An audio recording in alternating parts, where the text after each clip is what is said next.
നമസ്കാരം. സിറ്റി ന്യൂസിലേക്ക് സ്വാഗതം.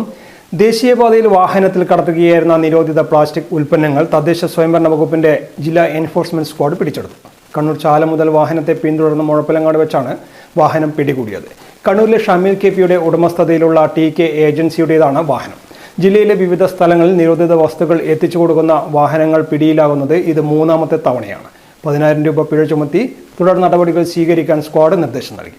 വാഹനത്തിൽ എടക്കാട്, ധർമ്മടം, മുഴപ്പിലങ്ങാട്, പിണറായി എന്നീ പഞ്ചായത്തുകളിലെ കടകൾക്കും സ്ഥാപനങ്ങൾക്കും വിതരണം ചെയ്യാനുള്ള പ്ലാസ്റ്റിക് ക്യാരി ബാഗുകൾ, ഒറ്റത്തവണ ഉപയോഗ പ്ലാസ്റ്റിക് ഗ്ലാസുകൾ, നിയമപ്രകാരമുള്ള വിവരങ്ങൾ രേഖപ്പെടുത്താത്ത വ്യാജ ബയോ കപ്പുകൾ തുടങ്ങിയ നിരോധിത ഉൽപ്പന്നങ്ങളാണ് സ്ക്വാഡ് പിടിച്ചെടുത്തത്. മുൻകൂട്ടി ഓർഡർ സ്വീകരിച്ചതിന്റെ അടിസ്ഥാനത്തിൽ ഓരോ കടയിലേക്കും പ്രത്യേകം കവറുകളിലാക്കി പേരെഴുതിയാണ് ഉൽപ്പന്നങ്ങൾ വാഹനത്തിൽ സൂക്ഷിച്ചിരുന്നത്. പെട്ടെന്ന് സംശയം തോന്നാതിരിക്കുന്നതിനായി നിരോധിത വസ്തുക്കളും വിൽപ്പനാനുമതിയുള്ള വസ്തുക്കളും ഒരുമിച്ചാണ് പാക്ക് ചെയ്തു വച്ചിരുന്നത്. ജില്ലയിലെ വിവിധ സ്ഥലങ്ങളിൽ നിരോധിത വസ്തുക്കൾ എത്തിച്ചു കൊടുക്കുന്ന വാഹനങ്ങൾ പിടിയിലാകുന്നത് മൂന്നാമത്തെ തവണയാണ്. 10,000 രൂപ പിഴ ചുമത്തി തുടർ നടപടികൾ സ്വീകരിക്കാൻ സ്ക്വാഡ് മുഴപ്പിലങ്ങാട് ഗ്രാമപഞ്ചായത്തിന് നിർദ്ദേശം നൽകി. പരിശോധനയിൽ സ്ക്വാഡ് ലീഡർ ലജിഎം, enforcement officer KR Ajayakumar, Shareekhul Ansar, Muzhappilangad ഗ്രാമപഞ്ചായത്ത് ഹെൽത്ത് ഇൻസ്പെക്ടർ തൃപ്ത KP എന്നിവരും പങ്കെടുത്തു. കൂടുതൽ വാർത്തകൾ അറിയുവാൻ സിറ്റി ചാനൽ വാട്സ്ആപ്പ് ഗ്രൂപ്പിൽ ജോയിൻ ചെയ്യുക. ഒപ്പം YouTube ചാനൽ സന്ദർശിക്കുക.